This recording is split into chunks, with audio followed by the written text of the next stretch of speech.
Muy buenas tardes, me dicen en el control que ya estamos en directo. Esto es como la televisión. Aquí tenemos un público que está por allí, y además es un público de ambos lados del Atlántico. Gracias a todos los que están en casa siguiéndonos por streaming y a los que han venido aquí hoy pues, a ver un Barça-Madrid, como nos hemos enterado, aquí están para aprender de filosofía, que hombre, a mí me parece más interesante, pero es porque simplemente no soy futbolero.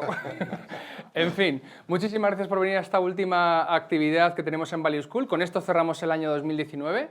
Y empezaremos el día en enero, creo que es el día 13, 14, 15, el 16, el segundo lunes de enero. Bueno, está todo publicado ya en la página de Value School, que es www.valueschool.es, y tenemos todas las actividades de enero, que son 6. Va cargadito, vamos como a 2 conferencias por semana prácticamente. Dejamos el parón de Reyes, nos vamos de vacaciones y nada, les emplazamos a mitad de mes para que vuelvan a formarse en Value School con las conferencias del año 2020, que estarán igual de interesantes que estas, espero.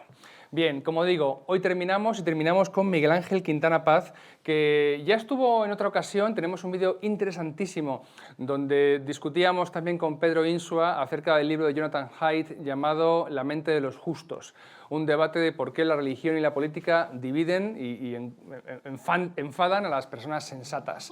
Bueno, pues últimamente no se puede hablar de política, no se puede, porque la gente está... De eso vamos a hablar. De eso vamos a hablar también. Y me gustaría decir 2 cosas para que vean un poco la talla humana del invitado. Por problemas familiares, bueno, pues estas cosas de las Navidades pues caen familiares enfermos. En ese caso ha sido su padre, en el caso de Miguel Ángel, y estuvimos en un tris de cancelar y ha hecho todo lo posible por estar aquí hoy con todos nosotros, con lo cual eso es de agradecer. Además viene de Valladolid, con lo cual muchísimas gracias Miguel Ángel por el gesto y por el apoyo que nos muestras. Y por otro lado, yo tenía una lista de preguntas y me ha dado otra mejor. Me ha dicho, oye, me parece que esto es más interesante y tiene toda la razón del mundo, con lo cual voy a dejar mi iPad en cuanto le presente y voy a empezar a leer del papel, porque son preguntas estupendas. No solemos tratar temas de política en Value School porque pensamos francamente que lo que hacemos aquí, que es educación financiera, no entiende de ideologías. Si usted es de izquierdas como es de derechas, gana un salario, paga impuestos y tiene un futuro que construirse con sus rentas y con el ahorro que le quede. Y no tocamos política, pero hoy vamos a hablar de filosofía y de política con un experto, que es, y paso a presentarlo, Miguel Ángel Quintana Paz. Miguel Ángel es profesor titular de Ética en la Universidad Europea Miguel de Cervantes, en Valladolid. Ha sido Lonergan Postdoctoral Fellow en el Boston College e investigador postdoctoral bajo la dirección de Gianni Vattimo, ¿no? ¿Se pronuncia así? Perfecto. En la Universidad de Turín. Sus últimos libros son Sapere Aude, o Cabe llamarnos aún ilustrados, del año 2018, y Reglas, una introducción a la hermenéutica de manos de Wittgenstein y Sherlock Holmes, del 2017. Es colaborador habitual en diarios digitales como The Objective y en El Español y de los informativos de Radio Televisión de Castilla y León. Miguel Ángel, bienvenido de nuevo a Value School. Gracias. A hablar de cómo ser estoico en el siglo XXI. Ya tomo la chuleta, aunque la primera pregunta, y me voy a saltar el guión que me has marcado, es ¿qué significa ser estoico? Porque tiene un origen etimológico esa palabra y creo que para empezar por ahí la nota histórica puede venir bien. Sí, bueno, eso iba a venir luego, en bueno, todo caso iba a salir. Lo iba a colar en preguntas que parecían absolutamente contemporáneas, pero que me daban la excusa para irme hasta... Pues si quieres voy a la primera que me has puesto. No, pero bueno, pero está bien también adaptarse, ¿no? Esto es muy estoico, adaptarse a las circunstancias. Bueno, la palabra misma, la palabra estoico, ¿no? En castellano le ponemos una E delante, siempre que hay una S líquida, pero como vendría Spain, es como Spain, etc. El originario sería stoa, ¿no? Si la E, la stoa, una stoa en griego es un pórtico, ¿no? Decía que iba a hablar de esto luego porque viene a cuento de, vamos a hablar de cosas vinculadas con la política, pero siempre llevadas muy a la ética, ¿no? Que es, por otra parte, una tradición bastante griega esto de vincular las dos. Platón en la República, ¿no? Pues dice, vamos a hablar de la ética, que son como las letras minúsculas, son lo pequeñito, es cada uno de nosotros. Para entenderlo bien vamos a hablar de las letras mayúsculas, que es la política, y por eso escribe la República, la polité, y habla de la política, pero en realidad porque lo que le está interesando es la ética. En los estoicos yo creo que no se diferencia mucho, es también una política, pero muy centrada sobre todo en la ética, en cómo te portas tú, etcétera. Y bueno, decía entonces que este carácter un poco público de la ética, este carácter un poco político de la ética, se ve ya en esa palabra, estoico, en la palabra stoa, en la stoa, porque son los pórticos que hay, pues había en la entrada de los gimnasios, en la entrada de edificios públicos, un poco lo que hay ahora, no somos tan distintos al fin y al cabo los españoles a los griegos, quizá somos tan mediterráneos, un poco lo que nosotros llamamos soportales y lo que hay en las plazas, muchas veces en la Plaza Mayor de Madrid, en otras en la Plaza Mayor de Salamanca, en muchas ciudades castellanas. Bueno, esos lugares que están un poco protegidos, puedes por lo tanto no pasar tanto frío ni tanto calor en función de la estación en la que estés, pero te puedes sentar y hablar. Y la Stoa, la escuela de los estoicos, se llama así porque lo hacían en esos sitios. Entonces no es tan distinto quizá a lo que hacía Sócrates, que se ponía en el ágora, que es en la plaza, y también se ponía a hablar. O sea, es siempre una idea de filosofía pública, de hablar con la gente y desde ahí pues hablar libremente, por lo tanto para lo público, pero también hablar sobre cada uno. Entonces, ese sería un poco el origen etimológico. El origen, el lugar, pues muy cercano al propio Sócrates, que digo, que he citado, y que es el origen de la ética, continuado luego por Platón, entre otros, por la República. Estamos hablando, entonces siempre se nos acumulan básicamente todos ellos en el siglo IV. Antes, Sócrates muere justo al principio, en el 399, pero luego Platón, Aristóteles, los estoicos, otras escuelas que quizá citaremos aquí, hedonistas, cínicos, epicúreos. Hay como una especie de moda, como Sócrates es tan importante, como una moda de retrotraerlas todas a Sócrates, vincularlas todas a alguno. Esto hoy la bibliografía actual lo pone en duda, a lo mejor no todas están tan directamente vinculadas con Sócrates como se pretendían, porque era lo prestigioso. Hombre, yo me vinculo con el primero que hizo ética. Pero en todo caso son la reflexión que suscita Sócrates, que es la reflexión sobre nosotros mismos, no solo sobre la naturaleza, sobre las cosas que pasan en el mundo, sino sobre qué debo hacer yo, cómo debo comportarme, cómo debo actuar, es la que prosiguen todos estos, y entre ellos los estoicos en la Stoa. ¿Y por qué debería...? Vamos a ver, la charla ha salido y ha surgido porque dentro de la comunidad del value investing, la inversión en valor, nosotros notamos que en Twitter, en Facebook, muchos se recomiendan los mismos libros. Ajá. Hay un autor que se llama Ryan Holiday, me parece, que ha escrito 3 o 4 libros muy interesantes sobre estoicismo y se han vendido muy bien en Estados Unidos y hay como un resurgir. Entonces, Sí. te diría, ¿por qué crees que es interesante, y encima para un liberal como tú, el pensamiento estoico hoy en día, en el siglo XXI? Es una, bueno, lo hemos ubicado en ese momento tan pretérito, ¿no? El siglo IV antes de Cristo. La verdad es que luego sobrevivió durante mucho tiempo y los romanos es un pueblo que tiene el estoicismo, pues como que casa muy bien con el carácter romano y tal, más austero, más severo. Pero después tiene reapariciones continuas a lo largo de la historia, ¿no? Reaparece en el Renacimiento, va a reaparecer luego en la etapa de la Ilustración, va a reaparecer y reaparece ahora, de nuevo, tienes razón, hay varios autores que están y son muy leídos. Gracián, de alguna manera también, sí. Por hablar de España, pues también tiene componentes estoicos, o sea que es algo continuo. El oráculo de la prudencia. El oráculo de prudencia, pues hay muchas partes, bueno, de hecho está citando a Séneca, ¿no? Y otra vez, o sea... Claro, me parecía interesante lo de vincularlo con la idea de libertad, porque quizá no solamente de un liberal, sino nuestras ideas de libertad en nuestras sociedades. Nuestras sociedades, las sociedades occidentales, me refiero, están basadas sobre todo en la idea de la libertad del ser humano, ¿no? En que tenemos que ser libres pues, para elegir a nuestros representantes, para tener ciertos derechos que más o menos nos protegen, para elegir nuestras creencias, nuestras opiniones. Bueno, es como un dato obvio. Ese dato tan obvio quizá es el que los estoicos ponen en cuestión, ¿no? Porque ese dato, tal como lo damos por obvio en nuestras sociedades, ellos lo pondrían en cuestión. ¿Por qué? Porque cuando hablamos de esa libertad, en nuestra sociedad estamos hablando fundamentalmente de una libertad, ahí sí, en un sentido muy superficial, política. Es decir, que no haya nadie que a mí me impida hacer las cosas que quiero hacer, básicamente. Que no haya un gobierno, eso es el liberalismo, ¿no? Que no haya un gobierno, que no haya un poder que se ponga por delante de mí y me impida hacer lo que quiero. El concepto negativo de libertad. El concepto negativo de libertad, que lo hablamos también cuando Hayek. No ser sujeto de coacción. Eso es, esa es un poco la idea básica. A veces algunos lo complementan con el sistema positivo, que es que el Estado te tiene que dar cosas para que tú puedas desarrollarte, pero eso no deja de ser político también, porque es un Estado externo el que desde fuera llega. Los estoicos criticarían estas dos cosas. La filosofía estoica la critica, apoyándose quizá también en el concepto de libertad. Es cierto que ellos a lo mejor no utilizan la palabra libertad, o leuceria en griego, pero sí que utilizan otro término que yo creo que podría ser muy coincidente, que es la idea de dominio. Inicialmente la idea de dominio, antes de los estoicos, estaba pensada sobre todo de unos hacia otros, ¿no? Cómo nos dominamos unos a otros.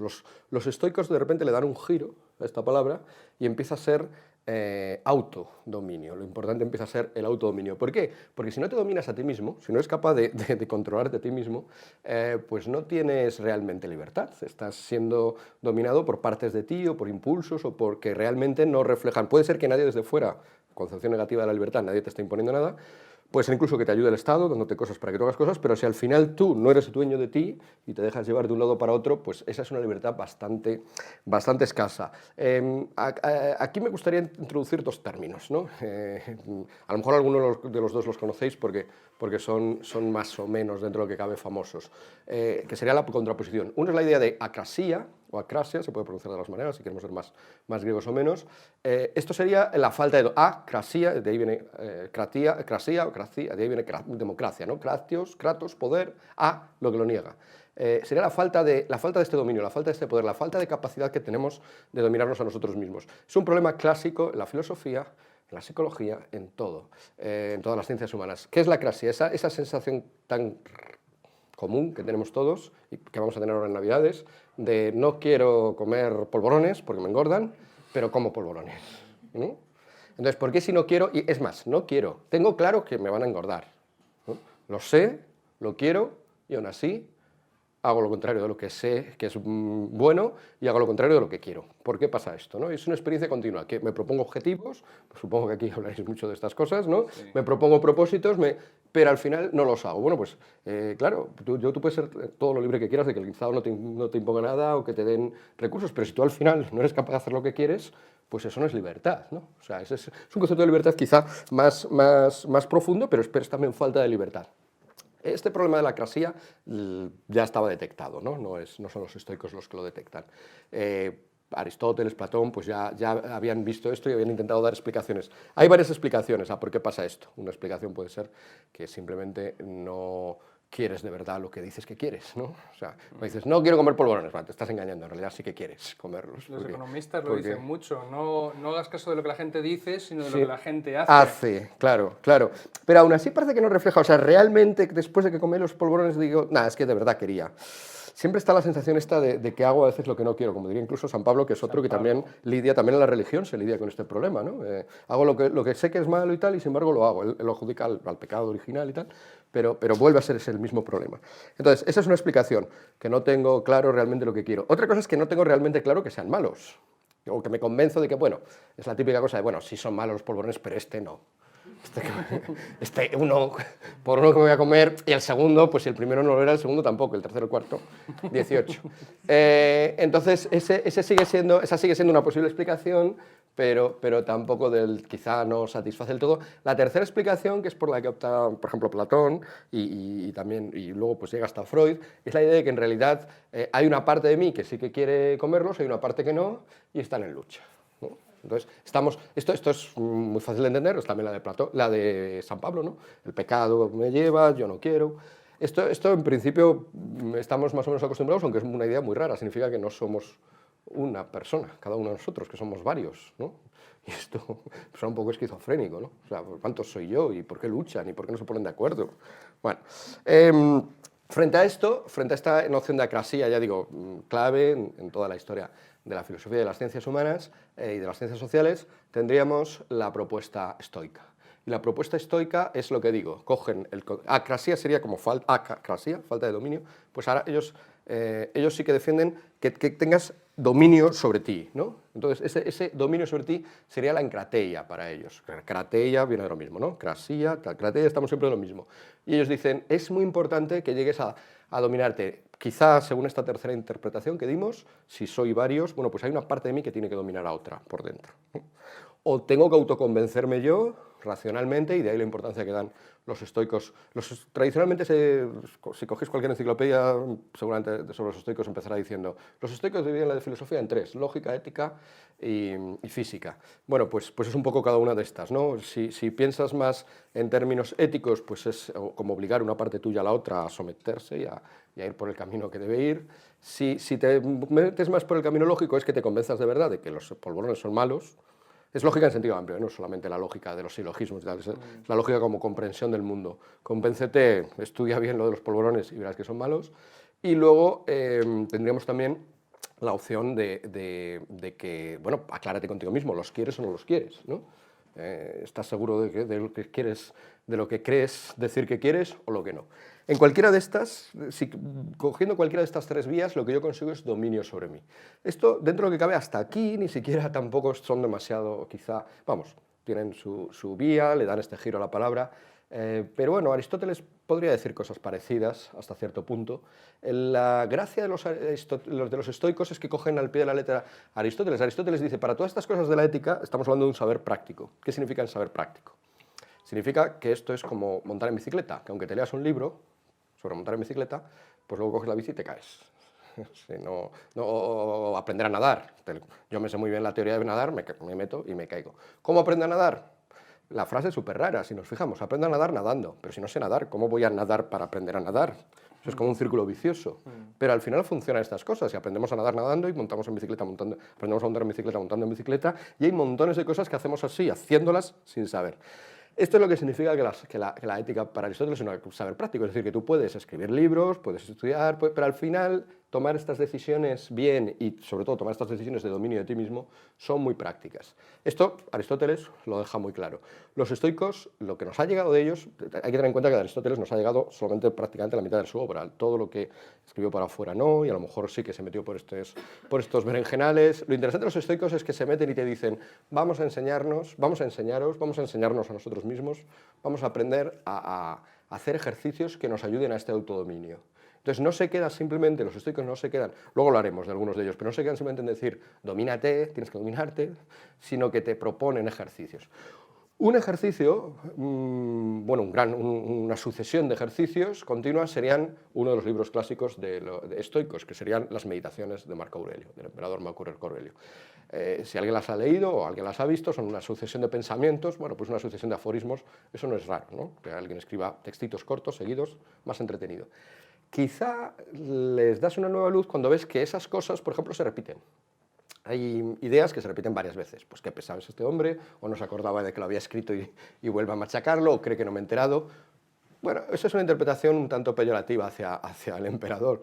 La interpretación positiva y seguramente más certera es que son ejercicios, es un ejercicio. Él repite porque te lo repite y solo mediante la repetición de la idea y que medites en la idea te vas acostumbrando. Sigue siendo bastante teórico porque estás leyendo, pero ya hay un componente de hacer, que es el mero repetir. Hay otros que son más prácticos. Entonces, toda esta sucesión de ejercicios, por acabar ya, ¿no? Toda la sucesión de ejercicios que nos dan los estoicos para aprender a tener dominio sobre nosotros mismos y, por lo tanto, ser de verdad libres, es decir, para allá o para allá, para allá, para allá, eso ya sí que es plenamente estoico. Pero parece paradójico, ¿eh? Ser libre restringiendo esas pulsiones, esos impulsos, claro. ¿No? Parece contrario. Dice, no, libertad precisamente, y aquí viene la pregunta, en una sociedad como la nuestra, donde creo yo que lo que predomina es déjate llevar, sé espontáneo, hay que ser natural, es decir, vamos a llamarlo diversión, búsqueda del placer, hedonismo, vamos, creo que esto es todo lo contrario, ¿no? Sería, sí, claro, de hecho esa es más la propuesta de los hedonistas, por ejemplo, en aquella época, y los estoicos se contraponen a ellos. Sí, bueno, se contraponen todos, Aristóteles también a su manera, Platón, pero bueno, los estoicos lo hacen a su manera. ¿Cómo lo hacen? ¿Cómo lo harían los estoicos? Sí, vivimos en una sociedad sin duda en la cual esto... presente por la gran cantidad de diversiones que tenemos a nuestro alcance, pues es muy fácil pensar que no me tengo que dominar tanto, no me tengo que disciplinar tanto. Parece como una especie de masoquismo, ¿no? A veces, ¿no? Claro. Imponerse disciplinas y te voy a hacer un inciso, sí. Además. Aquí vivimos en una sociedad de crédito, donde ya los medios necesarios para que yo pueda alcanzar esos fines de satisfacción se me adelantan antes de que yo los haya ganado mediante mi trabajo, y tú págalo en plazos cómodos, con lo cual no te aguantes. Claro, efectivamente. Sí, bueno, todo conspira para eso, ¿no? Bueno, todo conspira, es de agradecer que estemos aquí, por ejemplo, porque tenemos que estar divirtiéndonos por ahí, y hemos venido, esto lo contradice un poco, pero excepto el estar aquí nosotros, casi todo conspira para que nos dediquemos meramente a la diversión. Diversión, ¿no? La palabra en castellano y también en francés, porque viene del latín, le resultaba muy interesante a Pascal, nos vamos ahora varios siglos más adelante, Pascal tiene un texto que creo que es muy actual porque dice algo así como que en realidad nos divertimos para olvidarnos del vacío existencial, de que si nos quedáramos sin divertirnos, la mayoría de la gente, pues con solo encerrarse un rato. Él pensaba que encerrarse un rato en casa y quedarse tranquilo era la solución a muchas cosas, pero era un problema para esto. Y es un problema porque mucha gente sentiría lo vacía que está. Cuando todo te es fácil, cuando todo te es cómodo, al final... él ponía el ejemplo de los reyes del momento, ¿no? Un rey del momento tenía tantas facilidades, vivía tan bien, que es imprescindible, junto con cada rey que vaya, el juglar, ¿no? El Joker, el que le divierte, sí. Porque si no tiene, y la vida del rey es un continuo intento de divertirle para alejarle de su vacío. El vacío que tiene porque lo tiene todo a su disposición.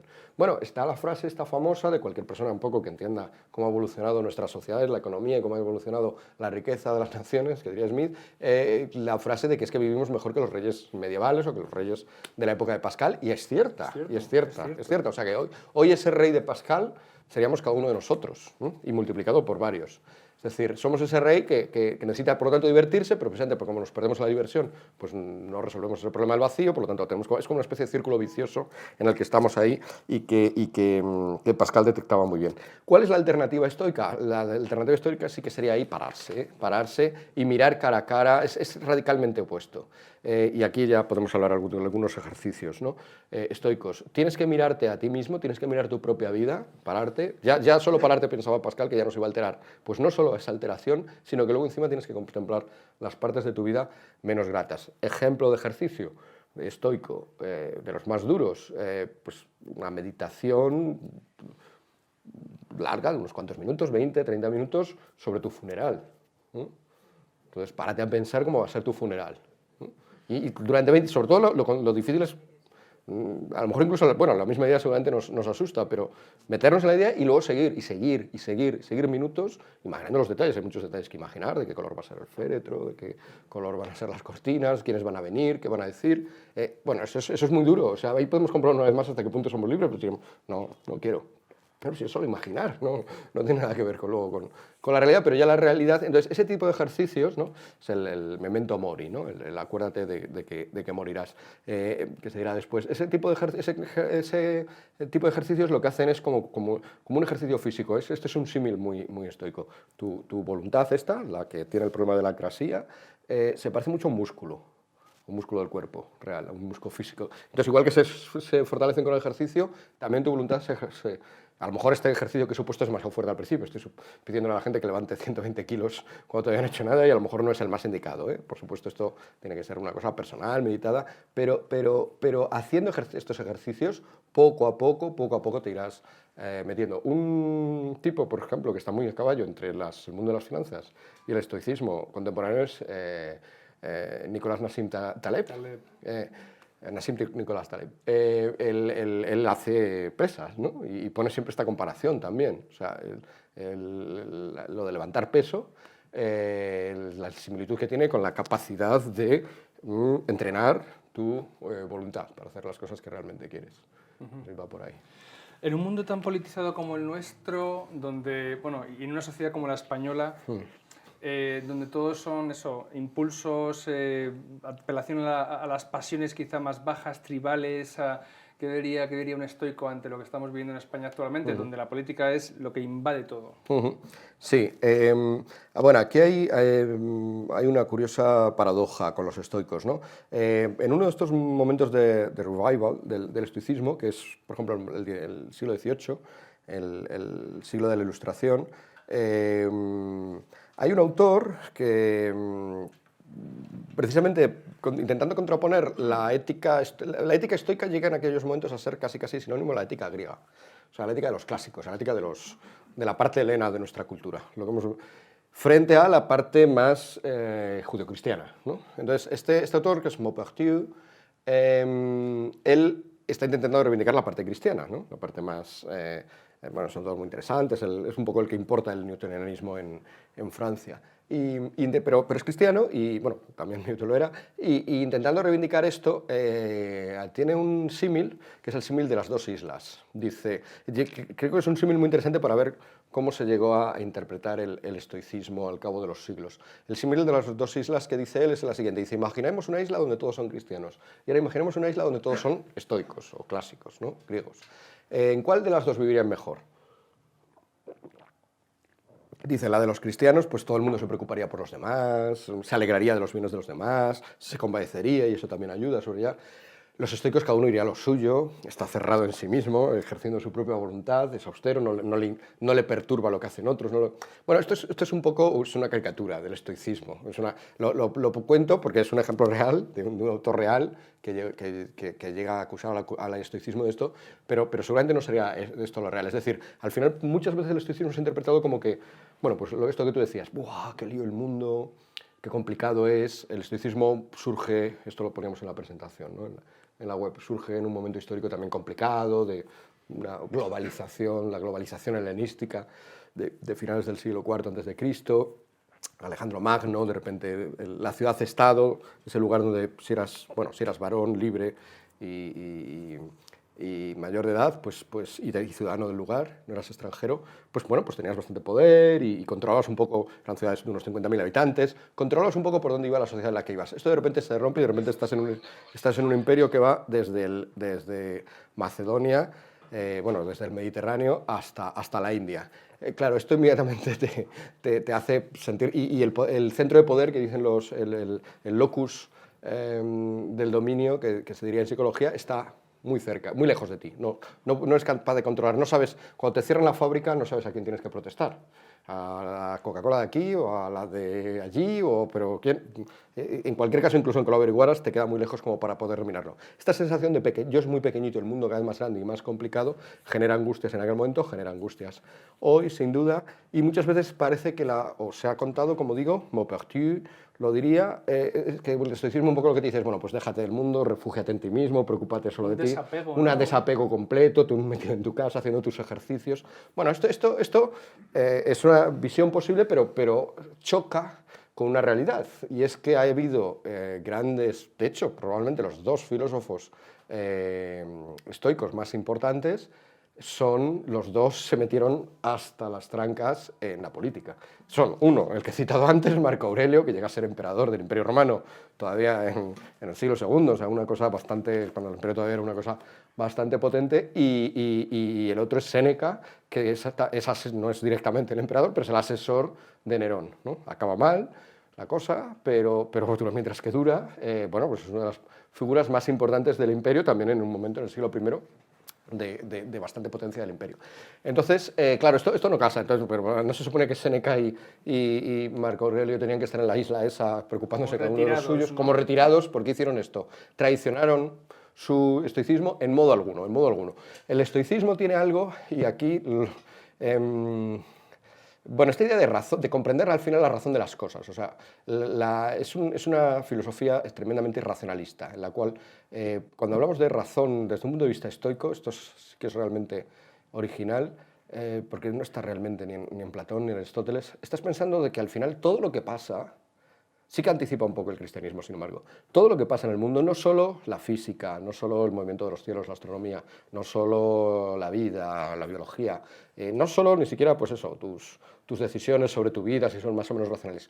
Todo lo que pasa, el curso de la historia, es cierto que la noción de historia, atribuirse a los griegos ya es exagerado, porque no la tienen, pero sí esta idea de destino o de qué es lo que está pasando, todo eso es racional. Hay una razón que tú no entiendes, porque te desborda, pero que tú no la entiendas no significa que no esté. Tampoco entiendes, a lo mejor, o un niño tampoco entiende por qué se mueven los astros como se mueven, etcétera, etcétera, o el principio de Arquímedes o lo que sea. Pero sí que se sabe que detrás tiene que haberlo, porque si no sería, el mundo no podría funcionar. Es una idea que cuadra. Es un poco, decía que podríamos compararla con los cristianos, porque luego los cristianos sí que cogen esto y dicen, claro, sí, la providencia.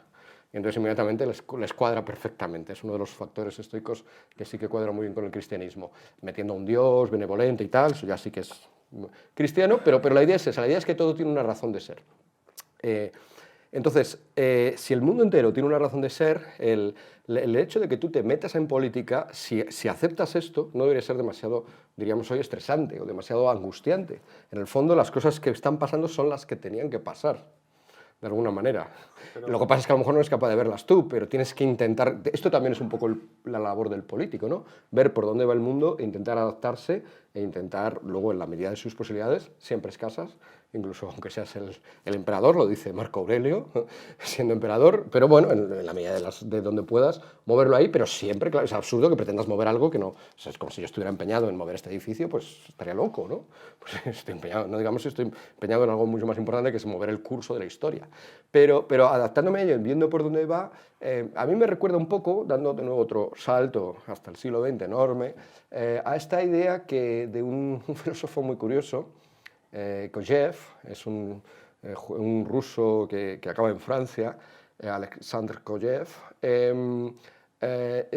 Kojève es hegeliano, que también es una filosofía que un poco en estas cosas es símil, ahí sí con una noción clara de la historia, es decir, la historia va avanzando, tiene una lógica propia, un desarrollo propio con su propia razón, de hecho es la razón, la historia es la razón, es el espíritu desarrollándose, bueno, está todo en un lenguaje un poco hegeliano, pero básicamente es esta misma idea, todo tiene una forma. Entonces, Kojève es filósofo, capta esto, entiende que el mundo va por donde va, y es muy curioso porque en un momento determinado deja la filosofía y se mete a, en este caso no político, sino incluso más puramente estoico, quizá funcionario.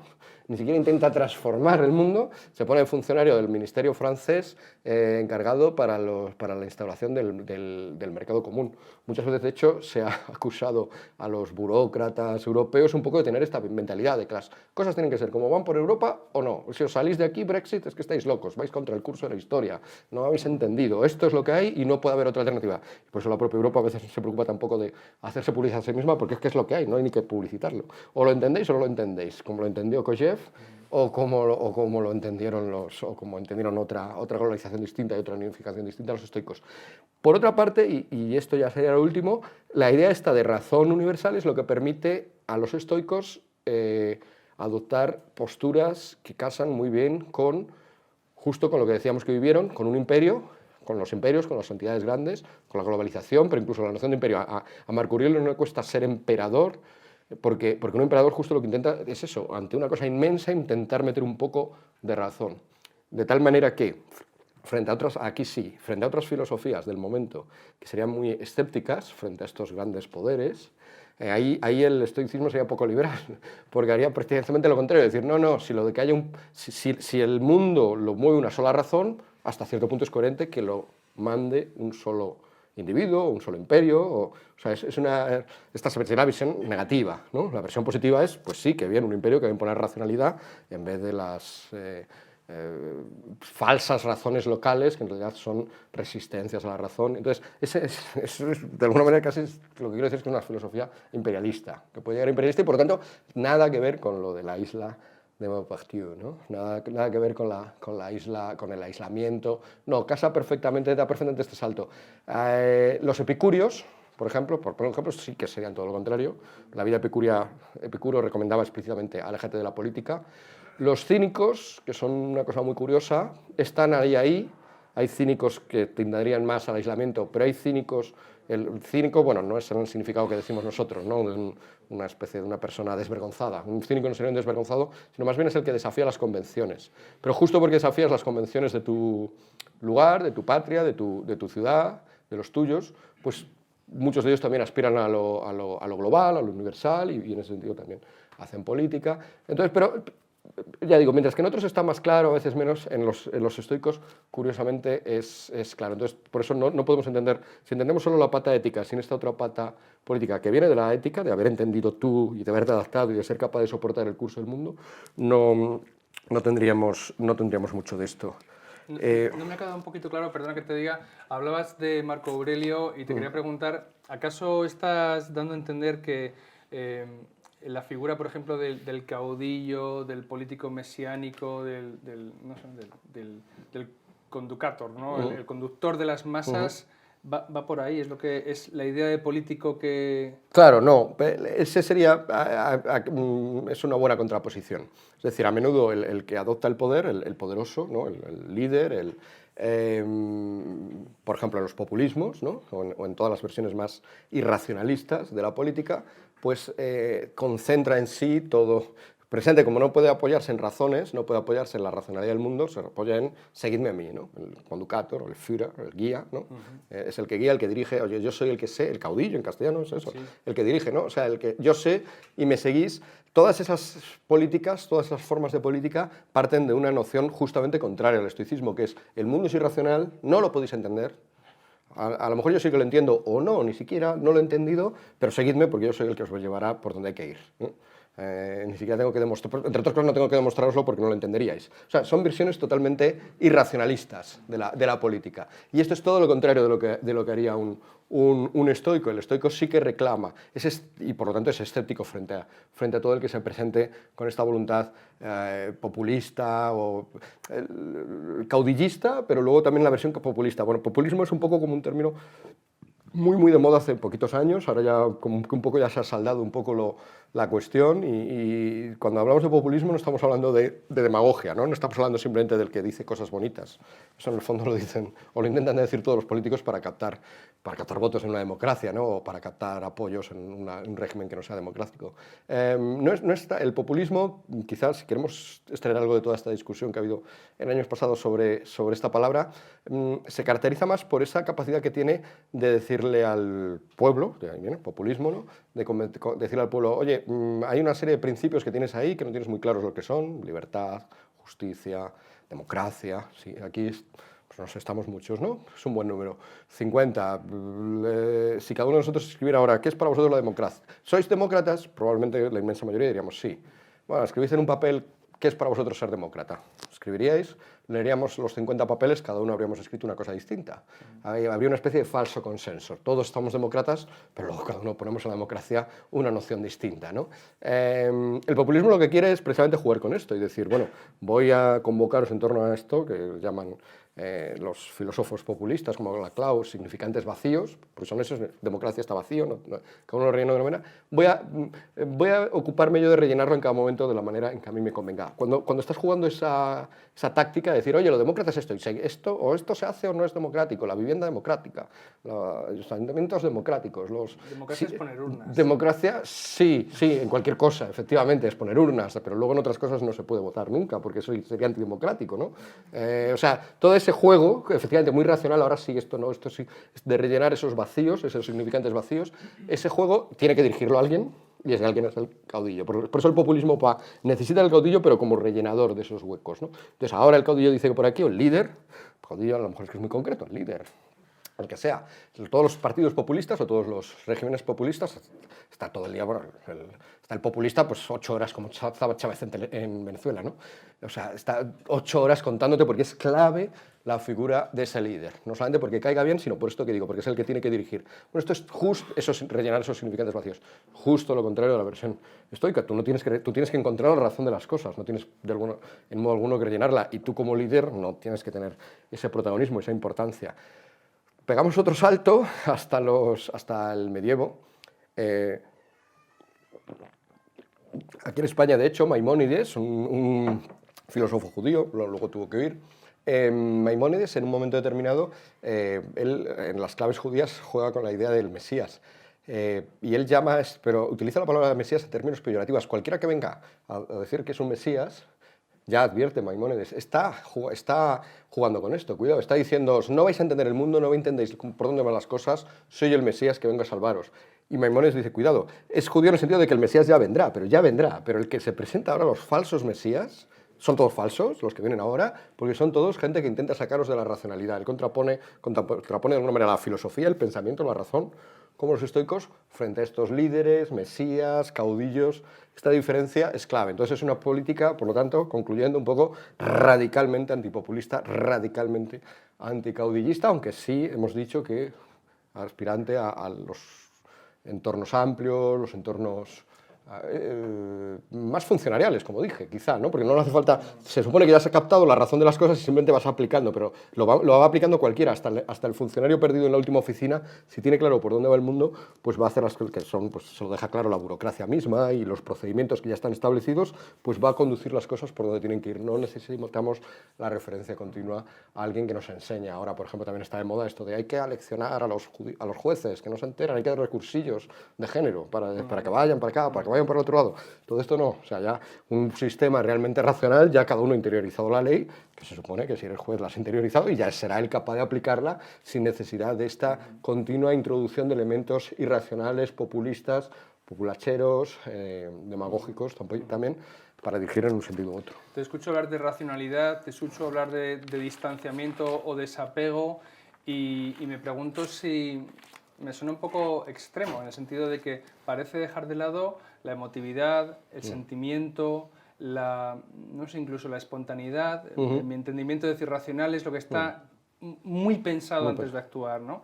Y por conectarlo con la situación actual que vivimos, es una sociedad tremendamente la nuestra, quizá muy emotiva o emotivizada. Todo el mundo se ofende, todo el mundo se siente agraviado, vivimos con una emocionalidad a flor de piel. En la televisión siempre planos cercanos de las lágrimas, la que da el testimonio, la mujer o el hombre, el concursante de los programas de cocina que lloran, y se busca eso, se ve que está a flor de piel.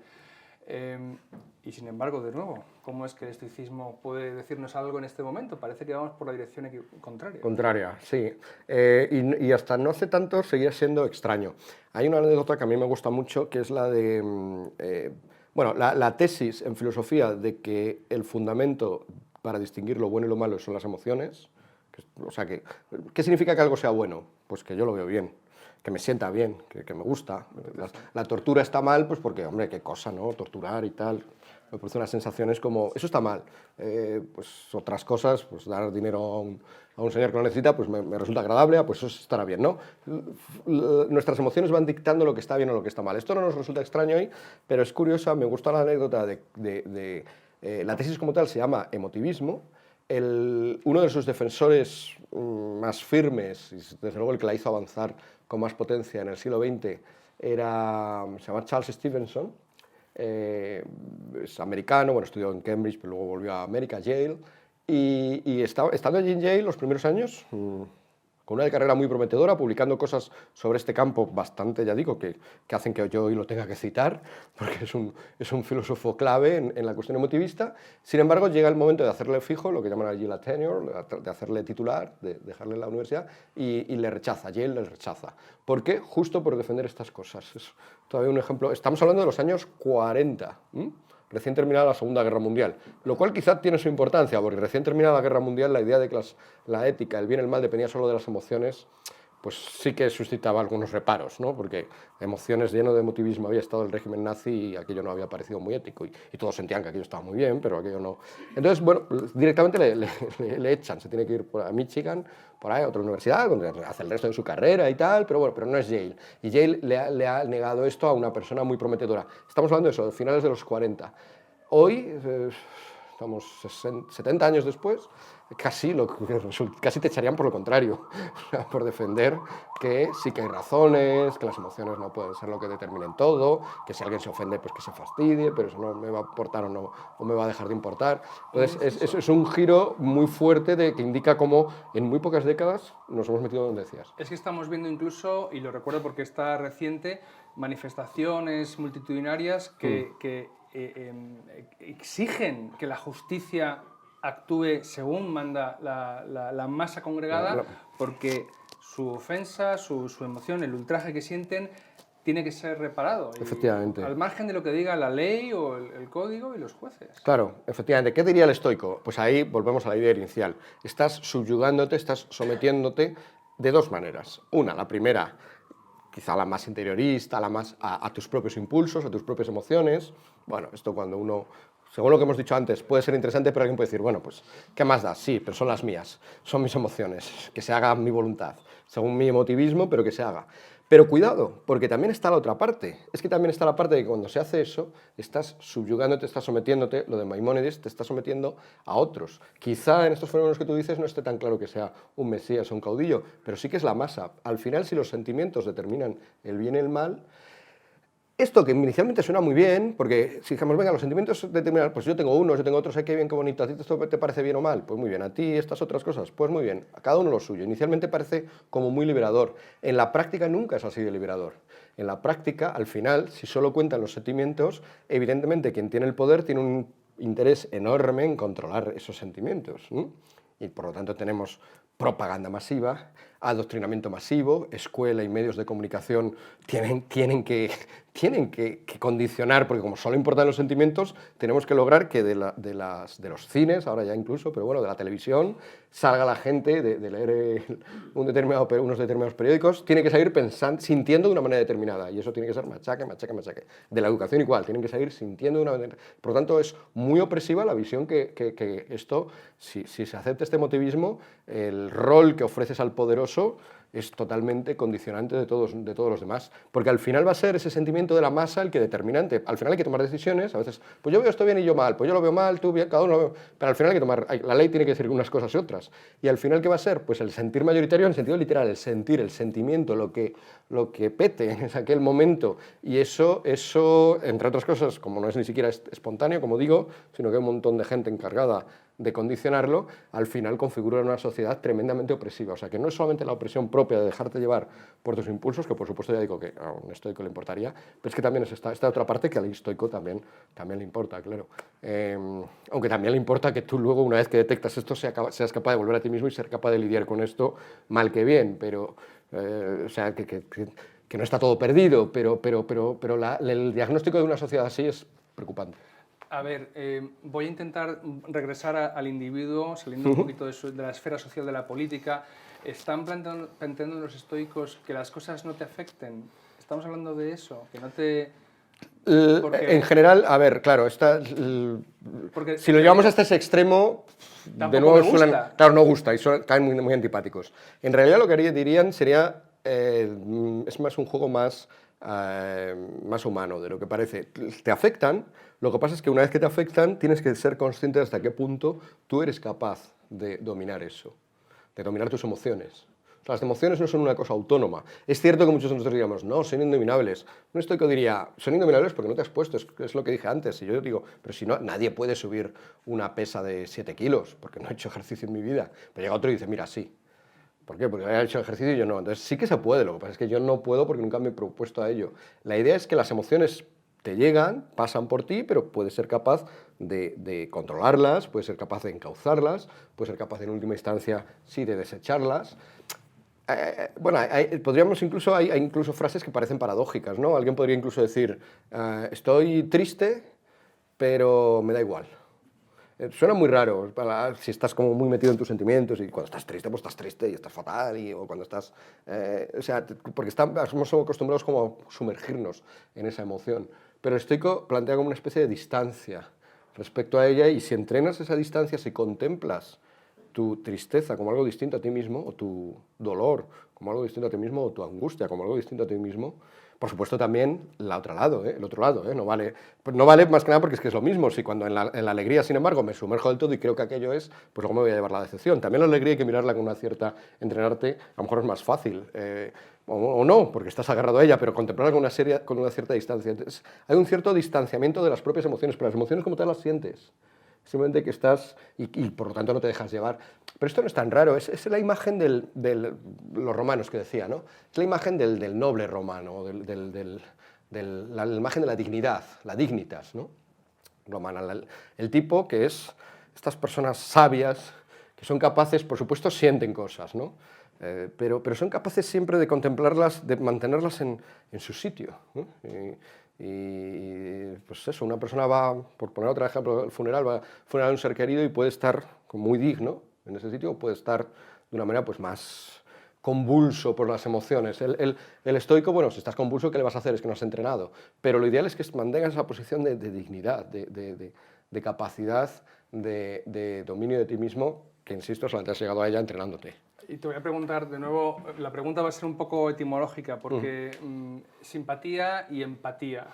La diferencia de estos dos términos, y lo vinculo con un libro que leí hace unos años que se llama The Social Animal, el animal social, de David Brooks, que me gustó muchísimo. Y al final él plantea que actualmente en la sociedad nuestra las habilidades sociales son un claro determinante del éxito material, personal de una vida exitosa, tal como la concebimos hoy en día. Y para eso es imprescindible esta empatía, la capacidad quizás, y corrígeme si me equivoco, de ponerme en la piel del que tengo delante, quizá no sentir con él, que entiendo que eso sería simpatía, sentimos los dos lo mismo, sino, no sé, ponerme en tu lugar.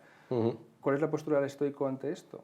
Claro, bueno, el problema con la empatía ahora es que se ha puesto muchas veces, es como la instrucción número 1 y número final, o sea, la única, a la hora de tomar una decisión ética, ¿no? Sé empático, ¿no? O sea, te portas mal es que no has sido empático, pues tienes que ser más empático. Se ha convertido en una especie de ritornello ahí, en el cual todo tiene que ir por el lado del empatizar con el otro, hasta un punto que resultaría sorprendente. De nuevo hay que irse para atrás para ver cuán sorprendente es. Desde el punto de vista clásico en general, y paradigmáticamente, como ya he dicho, muchos cuando contemplaban la ética clásica fundamentalmente estaban hablando del estoicismo.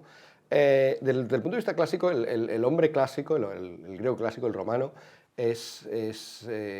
adopta esta distancia frente a las emociones, incluida la emoción de la compasión. No es bueno ser demasiado compasivo. Tiene una lógica la compasión, es más, si fuéramos completamente empáticos, si pensamos que la empatía es buena, es lo bueno, ser bueno y empático, ahora todos tendríamos que estar retorcidos por la cantidad de sufrimiento que hay en el mundo.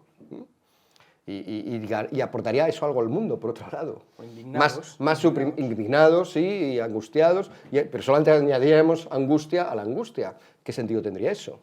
No parece, al final, no parece muy lógico. Hay más peros que se le pueden poner a esta cuestión de la compasión. Ellos todavía, la empatía es ya una palabra muy moderna, como dices, quizá en aquel momento se hablaba más de compasión, de padecer con, de ser... otro pero es que esa compasión es totalmente, volvemos al racionalismo estoico, irracional. Al final nos compadecemos de quién, del que se parece a nosotros, del que está cerca, hoy diríamos del que nos muestran los medios de comunicación, ¿no? Si hay una tragedia enorme pero sale 2 minutos en la tele, ni me importa, si me la están machacando todos los días, a lo mejor una tragedia mucho menor o más cercana, pues esa de repente lo considero un problema clave de nuestra sociedad. De nuevo estoy dejando en manos de otros, volvemos a lo de antes, el que determinen qué problemas me angustian o no, ¿no? Y esto es totalmente actual, ¿no? Problemas mucho mayores de nuestra sociedad no salen, o apenas salen en los medios, no nos preocupan, problemas mucho más menores, como salen continuamente, de repente parece, no soy libre, ¿no? Me están llevando por donde ellos quieren. Pues esto ya está en ellos, o sea, ellos ya evidentemente no están hablando de los medios de comunicación, aunque la caverna de Platón se parece un poco a una gran televisión, ¿no? A una gran pantalla de cine, en el fondo, y hoy estamos todo el día con pantallas, o sea que... pero en el fondo sí, están diciendo eso, te vas a fijar, o sea, vas a perder toda imparcialidad. Ellos son partidarios de la imparcialidad, la justicia, de nuevo la dignidad, la dignitas, la capacidad, y la compasión está mal vista en la etapa clásica. Es cierto que esto puede parecer un poco exagerado, entre otras cosas por lo que decía antes, bebemos de los griegos, pero bebemos también de los cristianos. Y el cristianismo es verdad que sí que recupera la compasión como una virtud positiva, pero de una manera muy distinta a como la vemos hoy. Porque al final esa compasión con el sufrimiento y por lo tanto una cierta apreciación del sufrimiento y de la víctima, ¿no? Pero no en el victimismo que se ve hoy, se hace siempre con una visión al final trascendental, redentora, ¿no? En el cristianismo. O sea, al final el sufrimiento vale porque al final redime, el sufrimiento paradigmático, que sería el de Cristo, al final es el que redime por antonomasia, y en la medida en que yo me uno a él, pues también tiene siempre una visión trascendental, de más allá, etcétera, ¿no? Lo que es el cristianismo. Por lo tanto, tendríamos eso, a los clásicos, nada de compasión, o la compasión se la mira escépticamente, tampoco nada, ¿eh? O sea, ahora he sido yo el que he exagerado. No son esos bloques de hielo que he dicho, que no son. No son la isla esa de Maupertuis, todos ahí aislados. Cristianos, sí, compasión sí, pero con un sentido trascendental.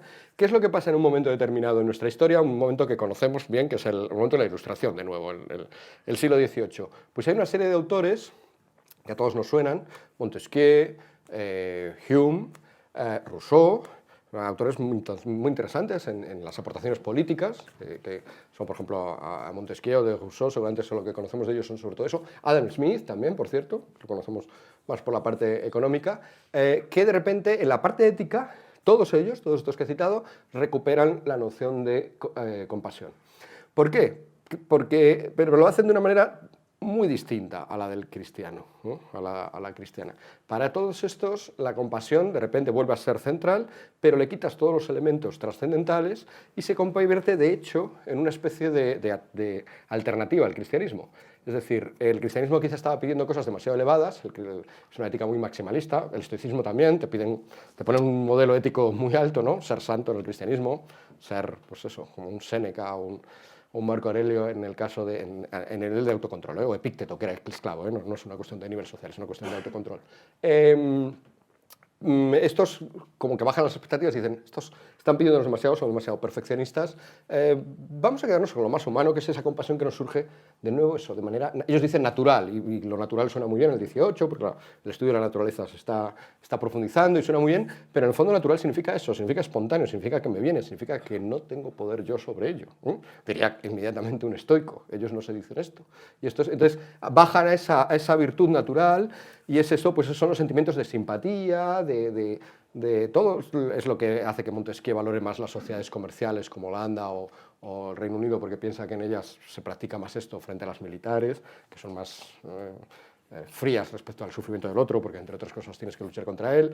Es lo que hace es Rousseau también, como digo, es Adam Smith, la teoría de los sentimientos morales, son sentimientos. Sí. O sea, es muy claro, en ese título es clave la palabra que lo ha llevado al sentimiento. Todos con un juego de manos de repente han cogido la compasión, la han convertido en una cosa no trascendental, sino todo muy de andar por casa, por lo tanto muy espontánea, pero al final que tú no dominas. Y vivimos de eso. O sea, esa es al final la que triunfa en el 18 más. Por supuesto queda el cristianismo, ¿no? Y queda el estoicismo, pero la que llega hasta nosotros y tiene este esplendor que decía yo después de Stevenson todavía, es ya el decir, sí, eso es todo lo que hay, no hay nada más, déjate llevar, los sentimientos son lo único que importa, y con esos riesgos, ¿no? Con esos riesgos que hemos señalado antes.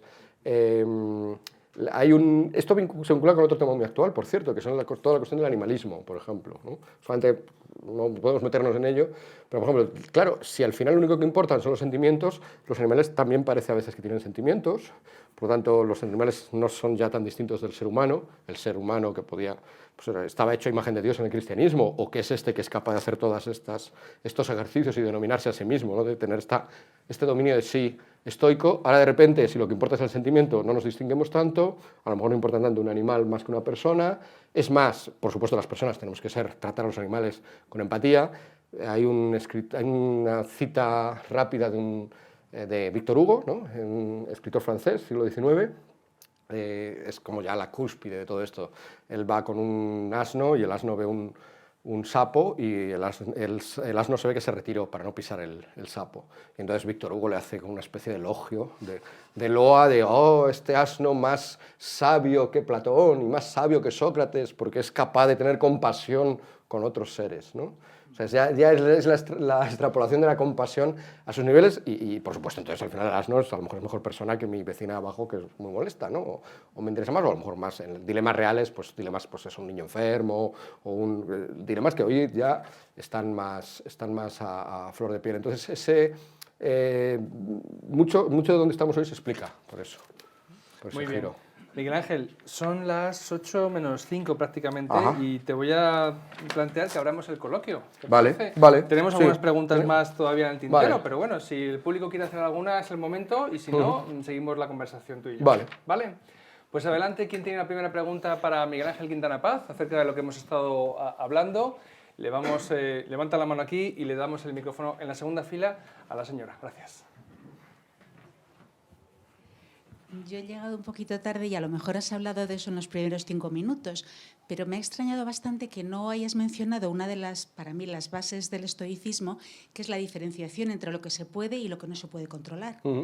Y es que creo que sería interesantísimo que lo explicaras si es que no lo has hecho al principio. Bueno, lo he hecho un poco más adelante, ¿no? Cuando hemos hablado de la política, la capacidad esta que tienes que tener, ¿no? De saber hasta qué punto está en tu mano hacer cosas, que normalmente es poco, y hasta qué punto muchas de las cosas que pasan no están en tu mano y por lo tanto ya el trabajo que tienes que hacer es de ti mismo, de adaptación, de aceptación y de adaptación a esa razón del mundo, a ese logos, a ese que las cosas pasan siempre por algo, ¿no? Esa aceptación de que las cosas pasan por algo. Entonces, estaría un poco ahí. Lo he llevado a ese campo, pero por supuesto también se traslada a las cosas más cotidianas, ¿no? En tu vida, no a la historia del mundo. En la vida cotidiana, pues también, evidentemente, entender hasta dónde puedes llegar con otra persona, con tu pareja, con tu amigo, y hasta dónde no. Sí. Quizá ese lado es verdad que no lo he subrayado. Pues estamos hablando más un poco como del siglo XXI, ¿no? Entonces esas cosas más cotidianas de todas las épocas, pues no lo hemos mencionado. ¿Cuál de las dos palabras, al hilo de la pregunta del oyente, conectaría mejor con el estoicismo? ¿Resignación o aceptación? Aceptación, sin duda, sí. La noción de resignación al final es como, bueno, me resigno, qué remedio, no tengo más que hacer. No, tienes que ser capaz incluso de aceptarlo, porque si es así es por algo. O sea que ese es el logro último. Pero por algo, no porque esté escrito en un destino, que las cosas pasan por una razón. Hablamos de ese tipo de... A ver, claro, es que destino, fatalidad. cuando ponemos destino parece que es como algo distinto a las cosas mismas, claro. No, son las cosas mismas que tienen su razón de ser. O sea, o sea, no sé, ¿por qué se cae el agua si yo ahora hago así? Pues podemos decir, por una ley de la gravedad que es lejana, que le impone, pero en realidad eso no existe, no hay una ley escrita en un sitio. Aunque al principio ayudó esta noción de ley escrita por Dios para entender esto, o sea, es clave, es una explicación de hecho de por qué la ciencia moderna, Newton, legalista, con leyes físicas, surge en Occidente y no en otros sitios. Pues por tener un Dios... Punto uno, que da leyes morales, que escribe leyes, ¿no? Los mandamientos, también las escribe entonces sobre la naturaleza, el libro de la naturaleza que decía Galileo, y además, no solo tener un Dios, sino que ese Dios no sea arbitrario, que sería lo que le faltaría al Islam, ¿no? Que es un Dios que su poder absoluto está en que puede hacer en cada momento lo que quiera. Sin embargo, el Dios cristiano, tras la Edad Media, el tomismo sobre todo, pues había impuesto un Dios que no podía ir contra las leyes de la lógica, por lo tanto que era bastante racional, también influido por Aristóteles. Entonces, pero es eso, ¿no? O sea, cuando el agua cae, pues está siguiendo lo que hace el agua. O sea, no sentimos que haya algo externo, aunque sabemos que, o sea, lo expresaríamos diciendo es una ley, pero si quieres expresarlo diciendo el destino, puedes perfectamente, es el amor fati. Pues la naturaleza del agua es caer cuando la viertes, no sé. Es otra manera de decirlo, quizá mejor, efectivamente, suena más aristotélico, pero es otra manera que quizá nos aleja de esto. Pero bueno, el amor fati, que es el amor al destino, ¿no? Es totalmente estoico. O sea, es la idea esa, por eso es aceptación, no es resignación. O sea, es amar las cosas tal como van, y cuando se utiliza la palabra del fatum, del hado, ¿no? En castellano, no es esa cosa misteriosa o esa cosa que una pitonisa va a ser capaz de descubrir. No, es simplemente que las cosas van por donde van. Es lo que creía el funcionario Kojève, que no tiene ningún interés de pitoniso, sino simplemente es que las cosas van por donde van. Oye, quizá la pregunta que te voy a hacer ahora dé para otra conferencia, pero ¿y dónde encaja ahí el libre albedrío, el libre arbitrio? Es decir, si las cosas tienen su razón de ser y tengo que aceptar, ¿hasta qué punto puedo yo empujar para que vayan por donde a mí me apetece? Bueno, un poco respondiendo a lo de antes, en un campo muy pequeño, aceptando que sea ese campo muy pequeño, en ese sí, pero es que no es una noción de libre albedrío como romántica, de yo frente al destino y soy capaz del destino, es una noción de libertad pues como la que hemos empezado, es que tu verdadera libertad es la capacidad de someterte. Suena raro, claro, suena muy paradójico, pero bueno, la verdad es que las nociones de la libertad, si las llevas a estos ámbitos éticos, casi siempre acaban paradójicamente. De nuevo se me ocurre el problema que tiene, por ejemplo, el cristianismo es parecido con esto, ¿no? O sea, aceptar, en este caso no es un hado, no es una naturaleza de las cosas, sino que es un Dios que ha decidido, con la providencia que decíamos, ha decidido por dónde va a ir el mundo. Entonces, si Dios ha decidido, es todopoderoso y ha decidido por dónde va el mundo, ¿qué libertad tengo yo ante Él? Se plantea el mismo problema. Entonces, cuando actúo, entonces si peco, Dios ha querido que peque, pero si Dios no puede querer, hay un montón de problemas que llevan a soluciones que también, cuando las ves, dicen, bueno, pues son soluciones como un poco paradójicas. Aquí también, o sea, una noción ingenua de la libertad como... Es también Spinoza, ¿no? De alguna manera. O sea, es la idea esa de que ejerces tu libertad sobre todo aceptando lo que eres y lo que te pasa. Sí. Eres más libre así. Yo no sé si será el destino o no, pero teníamos una pregunta aquí sobre las redes sociales. Ajá. Y nos pregunta Nacho desde YouTube una pregunta sobre lo mismo. Ajá. Voy a leer la de Nacho y luego la conecto con la que teníamos. Nacho dice, ¿las redes sociales rompen el criterio estoico? ¿Cómo usaría las redes sociales una persona estoica? Muchas gracias. Y queríamos hablar tú y yo sobre cómo reaccionaría o cómo nos puede ayudar el estoicismo ante fenómenos contemporáneos como el acoso en redes sociales. Sí, pues este Nacho sí parece raramente enviado por el destino. El destino. Es totalmente. Bueno, ¿ves? Estamos utilizando mal la palabra destino, porque la usamos, es que no es lo que me conviene a mí. esto no sería nada estoico. El destino no es lo que te convenga, eres tú el que tienes que convenirle a él, convenir con él. Sí, me parecía interesante porque como el título era esto de estoicos en el siglo XXI, pues entonces me parecía interesante la idea de las redes sociales. Bueno, ¿por qué? Porque las redes sociales es una cosa como muy antinatural, ¿no? Esto es obvio para todos. Bueno, hay un antropólogo, psicólogo británico, Dunbar, que defiende que su idea en general yo creo que es bastante intuitiva, aunque él tiene pruebas por antropometría, etc. La idea es que el ser humano estamos preparados para vivir en grupos pequeños, ¿no? Él calcula que sería en torno a 150. Las tribus de cazadores-recolectores, donde nos pasamos pues aproximadamente 19 de 20 o 29 de 30, dependiendo de cuándo durara el Homo sapiens de la historia de nuestra especie. Hemos estado pues en una inmensa mayoría, el 95% de la historia del Homo sapiens, hemos estado en grupos de cazadores-recolectores, hemos estado en grupos pequeños que suelen tener ese tamaño. Son grupos en los que todos conocemos a todos y además todos sabemos cómo se relacionan con los otros. Eso, evidentemente, es exponencial cuando empiezas a multiplicar y solo se puede conseguir en un grupo pues, a 100 y pico, más o menos. Y estamos acostumbrados a vivir así. Cuando nos sacan de ahí, tiene unas ventajas, la urbanización, las ciudades, más seguridad, no estamos dependientes de que este año haya bastantes vallas o bastante caza, sino que podemos cultivar el campo, podemos almacenar. Tiene muchas ventajas, sobre todo en términos de seguridad, pero una de las muchos inconvenientes que tiene la urbanización es este. De repente empezamos a estar en ámbitos, ya en las primeras urbanizaciones, ya en Mesopotamia y en Egipto, pues grandes poblaciones de 1 millón de personas, que es una cosa pues ya mucho más estresante.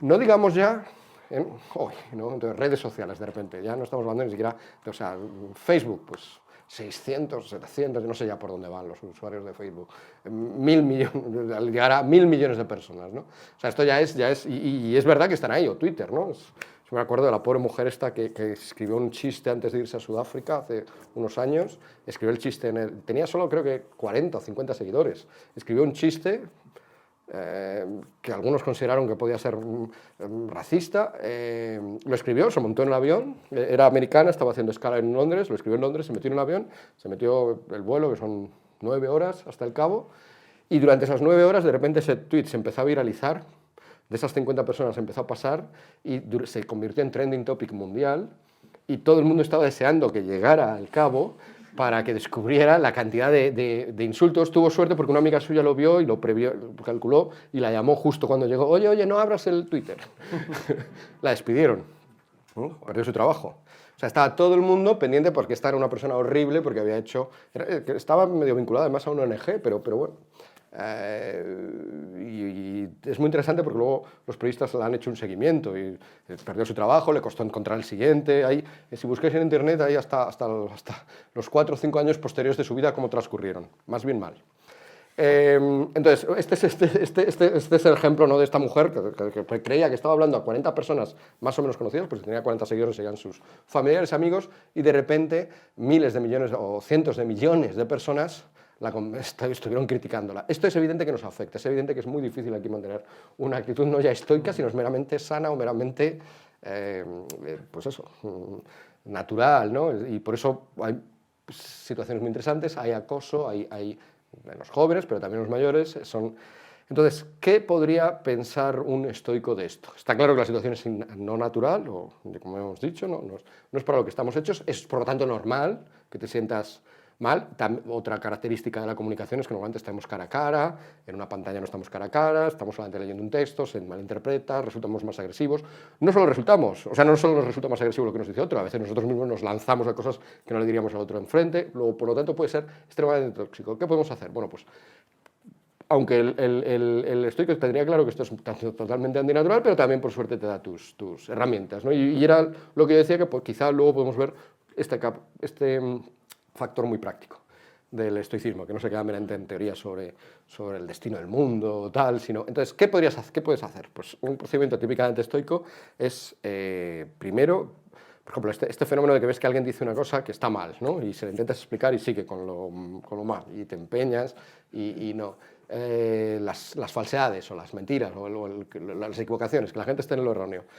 Un ejercicio muy estoico es el de contemplar exactamente en sus justos términos la situación. Es decir, ¿qué es lo que está pasando? Simplemente hay una persona que tiene en su mente una idea que está equivocada. Cuando tenemos una idea correcta es interesante porque tenemos algo en nuestro cerebro que se corresponde con el mundo y eso es pues, bastante curioso, ¿no? Esto lo hacemos solo los seres humanos, bueno, a lo mejor algunos animales, pero bueno, que no lo hacen. Las botellas de agua o las plantas no tienen ideas que sean correctas o incorrectas, ¿no? Nosotros tenemos significados que tenemos unas neuronas se configuran de una forma, una cosa totalmente material, corresponde bien. Pero hay otras veces que no, hay veces en que esas son... Entonces, pero al final, si lo llevas a su punto básico, la persona que está equivocada, lo único que pasa es que tiene, pues eso, unas neuronas ahí colocadas de una manera que no se corresponde a la realidad. Es un poco como si yo me enfadara, no sé, veo una veta en una piedra por el campo y me enfado de que la veta esté así en vez de otra manera. O sea, no es más que una cosa física que está colocada de una determinada manera. Cuando estás en lo correcto, sí que hay una cosa muy curiosa, que es esa especie de correspondencia, o expliquémoslo como queramos, en términos de teoría de la verdad. Pero cuando está equivocado es igualito que la beta. Es realmente una configuración ahí que no tiene relación con la realidad. Como la beta que me encuentro en una montaña no está así porque pretenda reflejar algo, está así porque sí. Pues el equivocado está así porque sí. ¿Qué me afecta a mí? Nada. Si el otro me insulta, ya no solamente se equivoca, sino que me insulta, pero al final, ¿qué es un insulto? Estamos preparados, por supuesto, naturalmente, para reaccionar al insulto, porque el insulto es una muestra de agresividad, y si estamos 1 a 1 en un grupo de 150 y alguien me insulta, tiene que odiarme bastante, porque además se van a enterar todos. Y a lo mejor, si el insulto no tiene razón, va a ser él el perjudicado. O sea que el enfrentamiento es clave y es normal que nos activemos. En este nuevo contexto, sin embargo, esto no tiene esta relevancia y, sin embargo, los impulsos incluso proliferan más. Bien, pero que al final, ¿qué es un insulto? Pues, de nuevo, una opinión que tiene una persona sobre mí equivocada o algo que me intente transmitir. ¿Qué puedo hacer? Rechazarlo, ¿no? Aquí el estoicismo a veces se complementa bien con estos otros ejercicios de autocontrol que se hacen en la India, ¿no? Ahí hay una historia de Buda muy curiosa con esto de los insultos, que a mí me parece que combina muy bien. Cuentan que una vez Buda estaba hablando y le llegó un tipo y le empezó a insultar, ¿no? Eres un impresentable, no tienes ni idea, eres un engañabobos. Y mientras que insultaba a Buda, la gente observó que Buda simplemente seguía más o menos callado, pero musitaba unas palabras. Hacía algo que no lograban oír porque estaba a cierta distancia, y le estaba repitiendo una y otra vez. Y cuando ya acabó, el tipo, Buda le preguntó, Siddhartha, le pregunta al insultador, le dice, oye, cuando a ti te dan un regalo y no lo aceptas, ¿quién se queda el regalo? Pues serás imbécil, ¿quién se lo va a quedar? El otro, pues se lo queda el que te da el regalo. Y cuando tú das un insulto y el otro no lo acepta, ¿quién se lo queda? ¿No? Las palabras que había estado Buda repitiendo eran, no lo quiero, no gracias, no lo quiero. Te dan el insulto, pero tú lo rechazas. ¿Quién se queda el insulto? Él. Se queda el insulto en plan malévolo es, me llamaste imbécil, pues ahora el imbécil eres tú. No es tanto lo de bota y rebota y tal, sino que es sobre todo la idea de que ese odio que tienes, ese malestar que tienes y que expresas con el insulto, como yo no dejo que me traspase a mí, te lo quedas tú. Y eso es totalmente cierto, que te lo estás quedando. O sea, ejercitarse en este tipo de cosas, ¿no? No preocuparse de la opinión errónea del otro, no preocuparse del insulto del otro, pues sin duda ayudaría a estar en redes de una manera más tranquila. Muy bien, hay otra pregunta en tercera fila y aquí en la segunda. Hola, buenas. Muchas gracias por venir. Y tengo 2 preguntas. La primera, ¿cómo se relacionaría el estoicismo con el victimismo? El victimismo sería empatía con uno mismo en situaciones de dificultad y no aceptación. Y la segunda, si el estoicismo, como contención y aceptación, podría estar en medio de el autoodio, por un lado, que tienen algunas sectas religiosas o incluso nuevas ideologías como una parte del ecologismo, una parte del animalismo, etcétera, el pobrismo. Por otro lado, el carpe diem o el hedonismo, que es falta de contención por un lado y exceso de contención por el otro. Vale, vamos por partes si te parece y si no se me olvidan porque son como 3 preguntas, o sea, 2 preguntas, la segunda se bifurcan 2. La primera cuestión, la cuestión del victimismo, efectivamente. En un mundo de emociones y en un mundo con esta herencia semi-olvidada a veces cristiana, pues es obvio que la figura de la víctima adquiere una importancia capital, ¿no? Si yo me muestro creando emociones de los demás, hacia los demás, de compasión, esto que hemos hablado, y me esfuerzo en enseñar, mira cuán víctima soy, pues dadas cómo están organizadas las cosas, es obvio que tengo mucho camino ganado. ¿Qué es lo que desemboca esto? En que todo el mundo es víctima, todo el mundo se presenta como víctima. Es más, parece que solo te puedes presentar en público como víctima. ¿Cuántas reivindicaciones hay que salgan a la calle y no se presenten como víctimas? Muchos diréis, claro, es que damos por supuesto que alguien para reivindicar algo tiene que mostrarse como víctima, pero esto no es así. Alguien podría reivindicar algo no porque él sea víctima, sino porque le parece lo justo, quiere cambiar. Quiero decir, no hace falta que el pensionista vaya a reclamar más pensiones, porque si se considera una víctima del mal sistema, podríamos estar reclamando cosas que simplemente nos parecen buenas. Quizá la única gran manifestación no victimista de reclamación, siempre me ha parecido un ejemplo muy bueno, porque es todo lo contrario, es lúdica, sería el orgullo. El orgullo en la LGTBI, que es una fiesta, es una diversión, ¿no? Es un carnaval. No está diciendo mira cuánto sufro, sino mira cuánto me divierto. Es muy raro eso. Todos los demás es mira cuánto sufro, mira qué mal estoy, por favor, prestadme atención, fijaos que más me trata la sociedad, etc. Y entonces, bueno, eso explota totalmente y estamos efectivamente ahí en ese mundo de victimismos que alguna vez he llamado de ofendiditos también, ¿no? Ofendidos por todo y... Bueno, hay como tres explicaciones de esto. Una yo creo que es esa visión, esa procedencia religiosa, en una religión que da importancia a la víctima, pero que al final la recupera, como esa parte de la recuperación es trascendental y eso ya no sigue permaneciendo, pues nos quedamos solo con la víctima en cuanto tal, pesada, insistiendo una y otra vez. Está también la cuestión psicológica. Hace unos años ya... Yo creo que es de 2011 el libro, 2010 incluso, bastante premonitorio. Yo creo que no se veía tanto como ahora. Una autora bastante joven en aquel momento, estaba saliendo de su juventud, Meredith Huff, alemana, escribe un libro criticando esto, ¿no? Criticando que ve a su generación muy victimista, muy infantilizada. Porque el niño es el que, cuando sufre, es el que nos da más pena y intenta explicárselo y dice, ¿y por qué pasa esto? Y el título del libro es muy significativo, es Deja de lloriquear. Entonces está ya advirtiendo de que la gente cada vez se va a presentar en público más lloriqueando y especialmente su generación. ¿Y su generación por qué? Pues da varias explicaciones, pues están acostumbrados pues eso, a poner una foto en Instagram, poner una foto en Facebook y antes además en Facebook que solo se podía poner me gusta, me gusta, me gusta, me gusta, solamente estás acostumbrado a recibir feedbacks positivos, de repente te encuentras con los padres no están con los hijos, para el poco rato que están con ellos pues intentan darles regalos y tratarles bien porque para un rato que voy a estar no lo voy a reñir, al final sale todo con una generación, ella explicaba así, perteneciendo ella a la generación, no es una crítica de señorona hacia otros, de que entonces salen pues entendiendo que solamente se puede adoptar la posición de víctima. Entonces, estaría esa explicación y luego también yo creo que está al final la explicación económica. Hay gente que gana con los victimismos de otros, entonces eso tampoco lo podemos... También la explicación política, toda la New Left, o sea, la izquierda a partir de los años 60 decide que la clase obrera vive demasiado bien, quizá ya, esto que decía Marx, ¿no? Los proletarios no tienen nada que perder más que sus cadenas. Bueno, en los años 60 el proletario tiene que perder sus cadenas, pero su cadena musical, su apartamento, el coche, el segundo coche, a lo mejor el apartamento en Torrevieja, ya empiezan a ser bastantes cosas que perder y entonces ya como fuerza revolucionaria, como fuerza transformadora o emancipadora, desde la izquierda el obrero empieza a perder protagonismo, y que es algo que ya... Sí, quien no lo vea hoy me parece ya, o sea, el distanciamiento, ¿no? Bueno, en las propias elecciones británicas, ¿no? O sea, barrios obreros de toda la vida, de repente han votado conservador y la gente está diciendo, pues ¿qué pasa? Se han vuelto locos. Bueno, han captado poco a poco, no votan bien, han captado poco a poco que esa izquierda ya no se preocupa de ellos, sino que se preocupa es la izquierda esta, la left. La izquierda hablaba, Alain Touraine hablaba del postsocialismo, es decir, una izquierda que ahora se preocupa en vez de los obreros de las minorías. Esto lo había anunciado ya Marcuse en los 60, lo había anunciado, lo había dicho, lo había propuesto, por estos argumentos que he dicho yo. La clase obrera nos ha traicionado a los intelectuales marxistas y ahora pues vamos a buscar a otra clase oprimida. ¿Quiénes son? Pues eso, las minorías raciales, las minorías sexuales, las mujeres, tal. Son minorías, pero juntas al final son una mayoría. O sea que también podemos hacer la transformación social gracias a ellas y desde entonces pues yo creo que está clara esa presencia. La minoría, para ser minoría, como digo, las mujeres no es minoría en términos numéricos, muchas veces incluso mayoría, son minorías siempre en sentido de poder. Por lo tanto, a esa New Left le interesa mucho minorías agraviadas, que se sienten víctimas, que lo están pasando mal, aunque consigan más y más derechos algunas de estas minorías. Y a ver, no hay que ser crítico tout court de esta New Left, o sea, es obvio que muchas de estas minorías viven mejor hoy en 2019 que en 1960, sin lugar a dudas, y creo que muchos coincidiremos en que es positivo.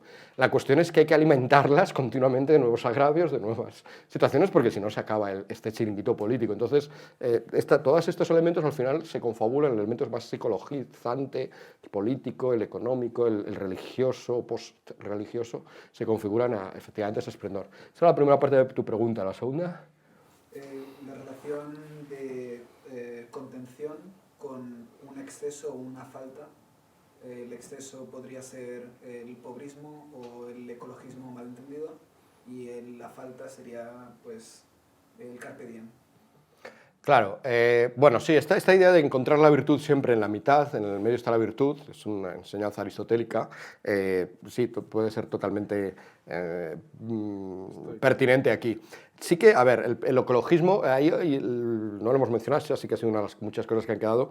Una idea, o sea, una idea seria del ecologismo es totalmente coherente con el estoicismo, porque es pensar en el mundo como un todo y pensar en un equilibrio y pensar por dónde van las cosas, y yo me tengo que adaptar a ello, no tanto estar, no esta mentalidad continua de dominar a la naturaleza, sino, o sea, que ahí hay toda una ecología de base, de raíz estoica, de lo más fructífera en los últimos 30 años, ¿no? El carpe diem, y luego la otra cuestión del que decías, el carpe diem yo tampoco lo interpretaría necesariamente en un sentido hedonista, ¿no? El carpe diem aparece en un poema de Horacio, ¿no?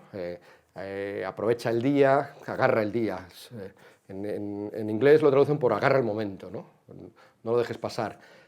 Bueno, en el fondo es vive la vida que tienes, vive esto que tienes ahora.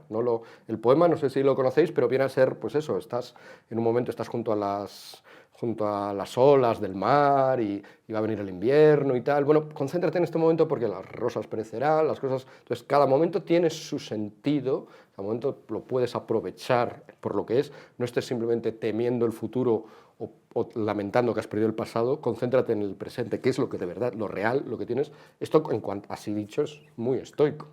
Y yo creo que con Horacio casa mejor esta mentalidad, ¿no? Porque es un hombre... Esto bastante contenido, bastante serio. Pero sí, bueno, en cuanto a la cuestión del mesotés, ¿no? Dirían en griego, el justo medio, que no tiene nada que ver con la mediocridad, sino sí, ahí es perfecto ubicarlo aquí. Muy bien, hay una pregunta en segunda fila, le pasamos el micrófono para que lo escuchen los amigos en casa. Sí, buenas noches. Bueno, primero que nada quería presentarme. Mi nombre es Kelly Rodríguez y soy parte de un grupo llamado Stoa Madrid. Somos parte de la Stoic Fellowship. Estamos aquí en Madrid, Stoa Madrid precisamente. Y bueno, nada más invitarles a googlearnos. Tenemos un blog y tardamos en hacer actividades mensuales donde podemos conversar de estos temas estoicos, ¿no? Solamente quería hacer un poco dos reflexiones, y me siento para hacerlo más cómoda. Sobre temas migratorios, quizás justamente en esta época hablar un poquito desde el punto de vista estoico el tema migratorio, el concepto de la simpatia, por ejemplo, que es uno de mis conceptos favoritos, que es esa interconexión, ¿no? Esa conciencia de interdependencia mutua entre todo lo que existe, ¿no? Y cómo eso puede aportar un poco a la reflexión. Y quizás también una pequeña cosita es cómo la palabra virtud es tan difícil de mencionar. O sea, a mí misma, yo intento practicar la vida estoica con cierta, bueno, en mi vida, ¿no? Y a veces cuando hablo con otras personas, quizás nombrar la palabra virtud es como que hablas de algo tan lejano, ¿no? Como que, y uno intenta como, bueno, disfrazarlo o hablar de otra manera, ¿no? ¿Cómo podríamos quizás introducirlo y hacerlo un poquito más cotidiano, ¿no? La palabra virtud. Gracias. Sí, bueno, muy interesante el grupo que has presentado, me parece. Si luego tenemos ocasión, pues hablamos de ello. La cuestión de, bueno, lo que has dicho, ¿no? La capacidad esta de interconexión entre todos, desde un punto de vista ecológico, pero también del mundial. Por lo tanto, esa especie de cosmópolis, ¿no? El ideal cosmopolita que tienen los estoicos, desde luego, o sea, es clave, ¿no? O sea, un estoico en ese sentido, bueno, como también se supone que hace la globalización, favorecería esa conexión entre personas, tránsito de personas. Tienen sus pros, ahí tienen también pues, sus contras, porque al final es un ideal cosmopolita puro, como es el cosmopolitismo del estoico. Bueno, hasta qué punto responde realmente a la naturaleza, curiosamente ellos intentando, a la naturaleza del ser humano, ¿no? Hay un momento muy interesante y curiosamente conecta con lo que decías luego de la virtud. Hay un momento de los múltiples momentos de recuperación en la historia del estoicismo. Hay uno que es el que se produce en el siglo XV, XVI, que antes de Lipsius, que sí que es más plenamente, pues eso, sería un cosmopolita más al uso, lo recuperan autores como Maquiavelo, por ejemplo. Maquiavelo tiene un componente estoico. Y Maquiavelo lo incorpora, entre otros, la noción de virtud, que para él es fundamental, lo recupera como un ideal quizá no tanto, él no se va al cosmopolitismo, sino un ideal de compromiso con tu ciudad. Maquiavelo, a ver, claro, ¿qué pasa con Maquiavelo? Maquiavelo, todos sabemos a Maquiavelo y ser maquiavélico, tal, el fin justifica los medios, bueno, ese es el Maquiavelo del Príncipe, ¿vale? Pero luego Maquiavelo tiene otro texto, los Discorsi, los discursos sobre la década de Tito Livio, en el cual es un texto que siempre se pone prototipo de lo que se llama en filosofía política republicanismo, que no tiene nada que ver con la Tercera República, ni con la Segunda, ni con la Primera. Republicanismo significa que tú te sientes muy comprometido con las cosas de la res pública, de la cosa pública. Con la política sientes que te realizas en ella. Te realizas en ella no necesariamente en el ámbito universal, sino, y en el caso de Maquiavelo pues no está pensando en esto, él se conforma pues, con el ámbito de su ciudad, o de Florencia, de su estado, de nuevo, ámbitos más o menos pequeñitos. No es exactamente el ideal estoico, ya digo, que siempre es cosmopolita, pero curiosamente en ese momento de recepción sí que casaría con lo que hoy podría ser una alternativa a eso. Es decir, cuando nos perdemos en la cosmópolis, no necesitamos luego el ser humano tener también una patria, una nación, una res pública en la que se integramos, que sí que cuenta nuestro voto, ¿no? Cuando voto el Brexit, pues bueno, puede gustar o no, pero decido algo. ¿Puedo decir algo sobre lo que hace la ONU? ¿Puedo decir algo sobre lo que hace la Unión Europea incluso? Parece que ahí nos perdemos. Entonces, yo creo que ese debate es totalmente de hoy, ¿no? Totalmente odierno, ¿no? Entonces, ahí estarían... Pero bueno, me resulta curioso que los estoicos también un poco, a través de ese no solo Maquiavelo, pero bueno, es el más conocido, de estos italianos que lo están recuperando ahí, también apoyarían la otra visión, como compromiso con lo público, con el espacio público. La virtud, la noción de virtud, es cierto, el mesotes, o sea, el medio está la virtud. Y tienes posiblemente razón porque ni siquiera lo hemos dicho. Pero no hemos pronunciado la palabra virtud y es verdad que suena como un poco, como a veces como una cosa así un poco decimonónica, de señoras virtuosas, parece una cosa como un poco... Pero sí, pero es clave, ¿no? La virtud para Maquiavelo en realidad es la fuerza, es la capacidad que tienes tú de haber desarrollado al máximo tus potencialidades. En este sentido, de nuevo, también puede ser bastante coincidente con el estoicismo, porque esas potencialidades es al final... Pues eso, la capacidad que tienes también de dominio sobre ti, de dominio de lo que a ti te corresponde, ¿no? Ese entrenamiento que has hecho. Entonces, no es una cosa, ser virtuoso no es una cosa así apocada, de no lanzarte al mundo, sino todo lo contrario, lo que te capacita para enfrentarte al mundo y a ti mismo en virtud. Pero tienes razón en que ese sentido se ha perdido. Esa corriente, bueno, a mí me parece muy interesante, conecta ya muy bien con el aristotelismo. Está el texto clásico, fundamental, maravilloso de Alasdair MacIntyre, a principios inicia la década de los 80, que se llama Tras la virtud. Dice que estamos viviendo ya en un mundo en el cual, lo que tú has dicho, la virtud se ha olvidado y esto nos trae un montón de problemas. Y la virtud muchas veces se ha sustituido, por ejemplo, es muy interesante lo que dices, es que incluso lingüísticamente cuesta la palabra. ¿Qué decimos? Cuando tú vas, por ejemplo, a un colegio, a tus hijos, que quieres que les eduques en virtudes, no decimos eso, en valores. Se han sustituido por los valores. Pero los valores, fijaos, los valores son cosas que se valoran, o sea, que dependen al final de la valoración que yo les doy. Tiene el componente subjetivo y emotivista, ¿no?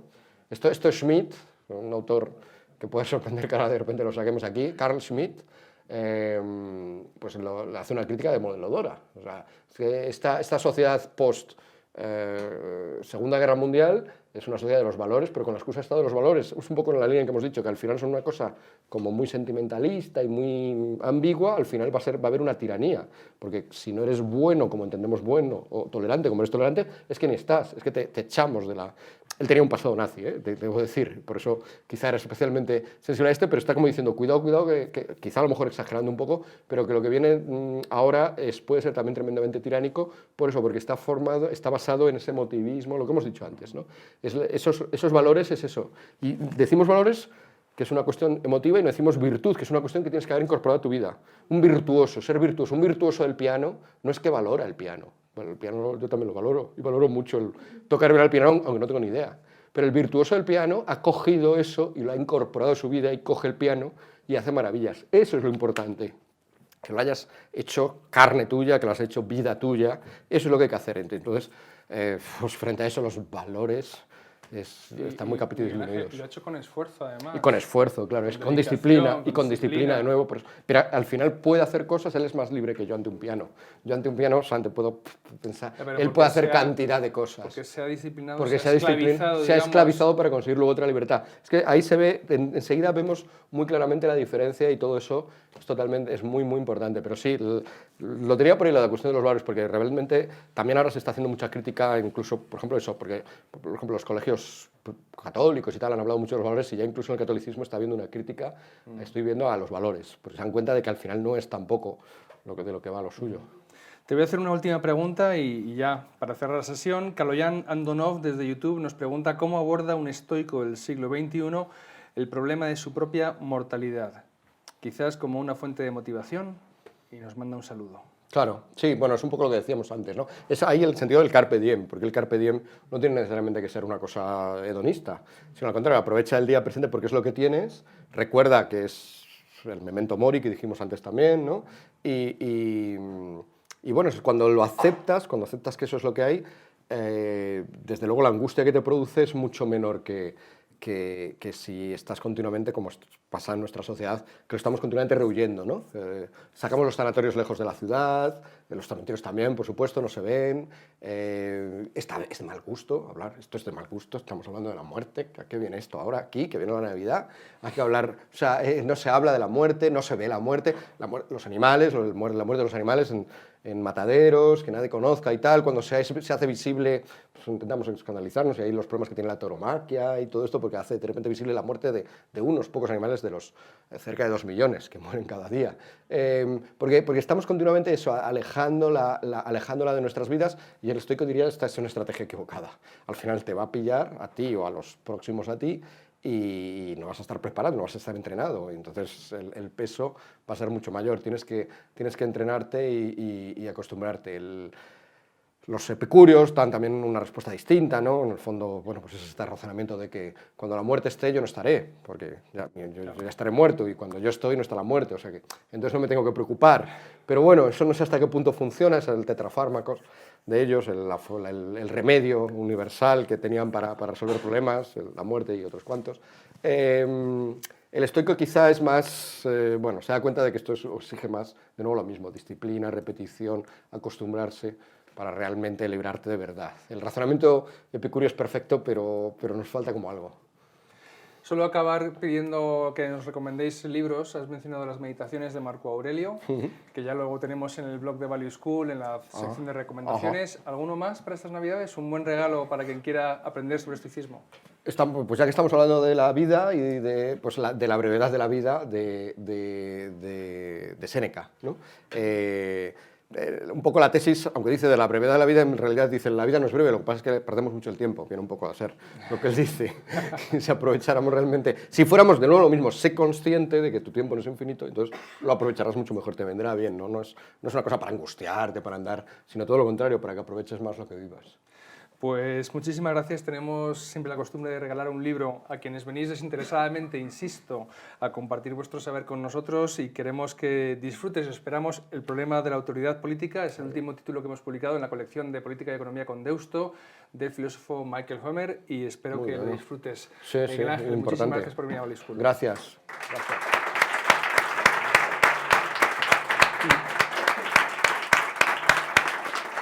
Y a todos ustedes, muchísimas gracias. También me gustaría agradecer a nuestros simpatizantes que hacen posible con sus aportaciones a este proyecto, pues bueno, que publiquemos libros, que sigamos y esperemos que un año más por lo menos. Yo creo que sí, con su apoyo y su presencia será posible. Hasta el año que viene, que es dentro de algunas semanas, espero volver a verles. Sean felices y feliz Navidad sobre todo. Hasta pronto.